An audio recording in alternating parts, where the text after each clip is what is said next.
এই যে আমার বৌদি মনোযোগ দিয়ে ফুচকা খাচ্ছেন। আসলে আমরা সবাই মিলে চলে এসেছি কমলপুরে। অনেক সুন্দর রাস্তা। আমি ভিলেন সেজেছি ধুলার হাত থেকে বাঁচতে। মধ্যখানে জামাইবাবু আমাদেরকে সবুজ মটরের প্যাকেট এনে দিল। আমরা ভীষণ খুশি হয়ে গেছি।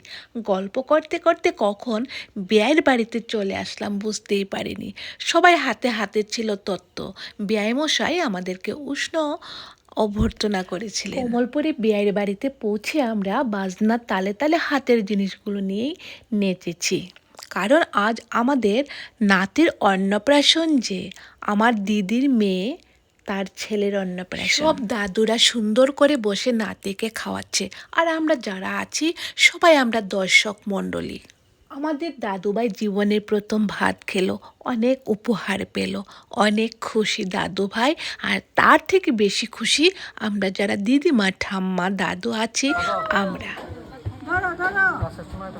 আগরতলা মেঘ বালিকা টিমের ফাউন্ডার এই হলো। প্রথমে মিষ্টি মুখ করেছি, তারপর ফুচকা দিয়ে ঝালমুখ করেছি, আর এবার চলে এসেছি আমরা লাঞ্চ করতে। খাওয়া দাওয়া শেষ করে আমরা সবাই বাড়ি ফিরে আসলাম। সবাই যারা যারা ভিডিওটি দেখেছো, আমার দাদুভাইকে অনেক আদর এবং অনেক আশিস করে দিও। কেমন?